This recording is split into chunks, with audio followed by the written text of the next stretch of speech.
leadership and representatives of the organizations present, esteemed guests, and importantly, a huge welcome to you, the Palestinian runners who will be representing Palestine in the upcoming Two Oceans Marathon. The PSA is a well-established organization that is represented throughout the country. We are a body that endeavors to build and raise awareness about the settler colonial project that has plagued the Palestinian people for an unimaginable amount of time. Our core objective is to maintain strong relationships with Palestine and the Palestinian people in achieving the liberation for all by raising awareness and so forth. But why? Why do we do this? Is it because we are captured or lobbied by a few? Or are we standing firm to the fundamental fibers that bind us as a society, as a people, and as humanity? We cannot in no measure or degree allow for the extinction of our principles of justice, which is the moral obligation we have to act on the basis of fair adjudication for all, regardless of race, religion, gender, or creed, to undo the systems and oppressive formations that have for ages favored one over the other. It is only fitting that I refer to the words of the late Chris Tembisile Hani, and I quote, "There can be no peace without social justice," close quote. Hani, who 24 years ago this day was assassinated. He was a man of immense caliber and quality who died serving the people of South Africa. In the same respect, I think it's only fitting that we pay tribute to another stalwart of our struggle, Ahmed Mohammed Kathrada, who passed away on the 28th of March. Uncle Kathy leaves behind a legacy of sacrifice, discipline, and one that stood fearlessly against the Israeli regime. His passion and commitment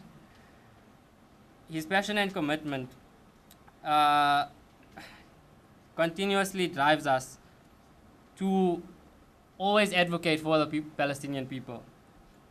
He was always steadfast in his belief that Palestine will be free. Uncle Kathy believed fervently in the ideal of non-racialism, and it is from this ideal that we realize the ideology of Zionism and how flawed it is, and how oppressive it is. It is an ideal that favors one people over the other and can therefore never be supported. I stand here before you as a member of the sporting fraternity as well. I've had the privilege of serving sport and sport development since the age of 15. It is through engagements with many other sports personalities and leaders of our struggle that I've come to realize the importance of sport in building our society.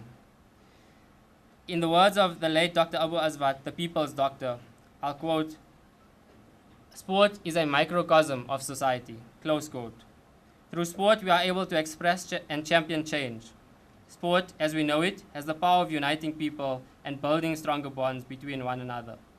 It is because of this that I must reiterate to you and to all South Africans of the importance of the sports boycott carried out on apartheid South Africa and the tremendous impact it had on our liberation struggle.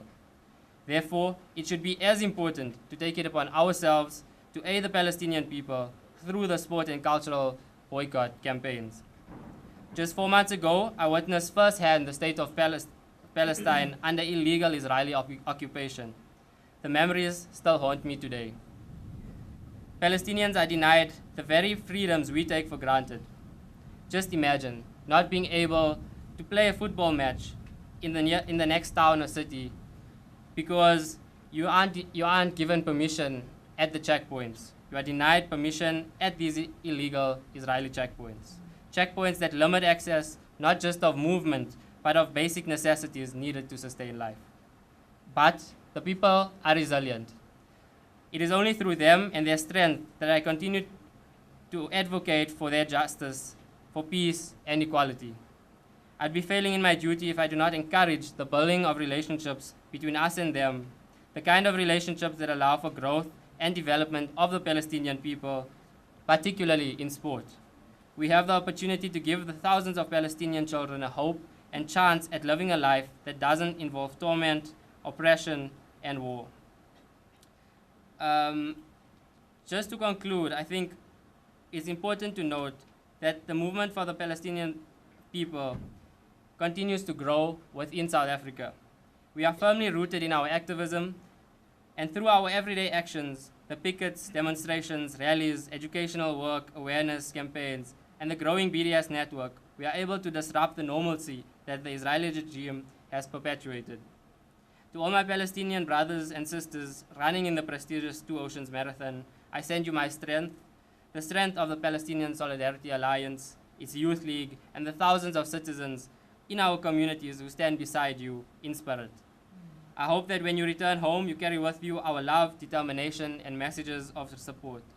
Until we meet again, for I hope that I too can return to the beloved land of Palestine.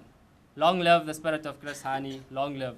Long live. Long live the spirit of Ahmed Kathrara, long live. Long live. Long live the spirit of defiance, long live. Long live. Thank you.